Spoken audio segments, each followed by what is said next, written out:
Hey everyone, I'm out here in my backyard again giving you another investing video, this time featuring my dog. This is Indy. Indy's a 6-month-old golden retriever puppy. He's named after the first state that we started investing in out of state and started selling property to investors in out of state, and that's Indiana. That's one of our favorites. Today's video is a little bit different. It's a little less informative about properties themselves, and it's a little more of a mindset thing. So I got a little whiskey with me so we can kind of get in the right frame of mind to think about this kind of stuff. It's about expectations, guys. It's about the expectations you should have starting out as an investor. This kind of came to mind because I was talking to a buddy of mine, and he told me a story that is very relevant to something a lot of my investors face. And that they should expect to face when they go and pick up rental properties, whether in-state or out of state. So my buddy, his name is Miles. He just came upon a great windfall. He's inheriting quite a bit of property in Phoenix, Arizona that his grandfather passed along to him and some of his siblings, and he's selling them. He's selling them because they're duplexes and condos, and they don't really cash flow because Phoenix doesn't really cash flow, guys. I mean, we talked about this type of stuff a million times, so I'm not going to go into that.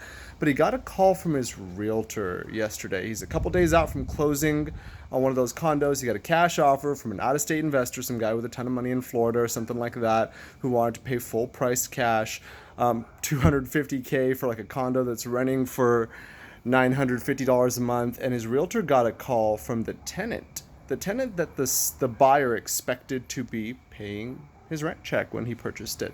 And that tenant said, I've been living here for 12 years with the same rent. It's way under market. I know it is. It's been a good run, but I think my luck is run dry. I got a new buyer coming in here. I got a new landlord. It's got a more professional management company attached to it.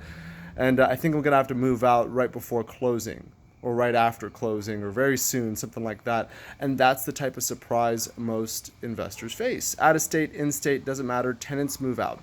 Right? And before we talk about what this surprise means, I want to talk to you about what you should be thinking and doing before you get into a rental property. The number one thing I think a lot of new investors do wrong is they have $20,000 in their bank account, and they go put it as a down payment towards a rental property that's $100,000. Every single one of those $20,000 gets put in as a down payment.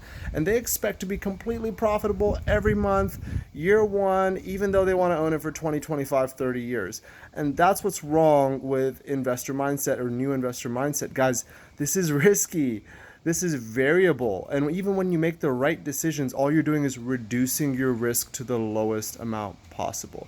So what happens when you buy the $100,000 duplex, you put 20 grand down, and you expect to make cash flow every month, month in and month out, and then your tenant moves out first month? Are you going to freak out? Right? And there's two types of investors. There's the one that's going to freak out, and then they're going to have a maintenance bill to worry about. They have a vacancy to worry about. It takes 2 months for the tenant to move out, the unit to turn and find a new tenant. Maybe not 2 months, maybe 30 days if you have a pretty efficient turnaround process and a good management company. But it's going to cost you money. It's going to cost you $2,000-3,000, and you're not going to make that money in rents. And then the new tenant that gets placed, the management company is going to charge you half of their first month rent.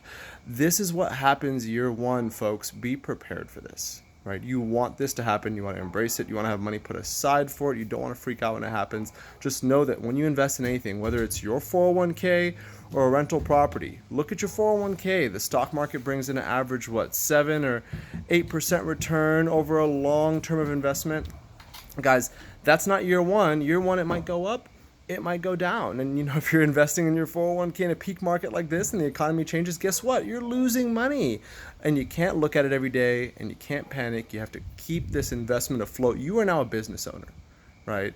And it's a small business, and it's a business that's being managed by somebody else, but you're a business owner now, and you have to be prepared for doing things today to get this to work out in the long haul. And the investment doesn't stop when you first buy the property. So just have this kind of mindset.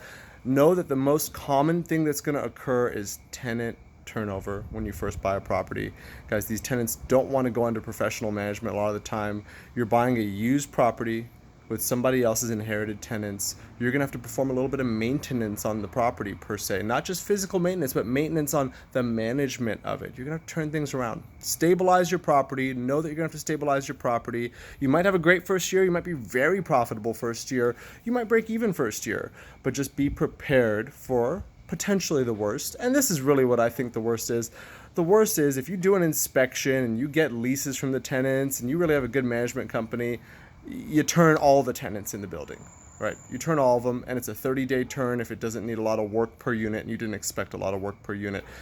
My rule of thumb is normally 5% vacancy, 10% maintenance, and that's 5% and 10% of your rents per month or per year, and that's for a stable property in good condition with professionally placed tenants at market rent.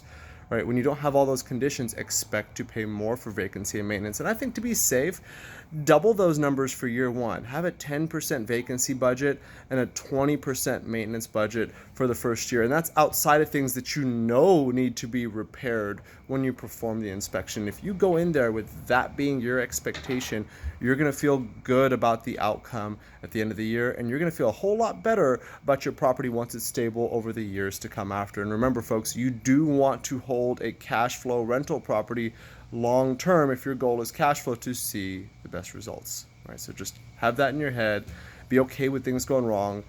This is part of you becoming an investor.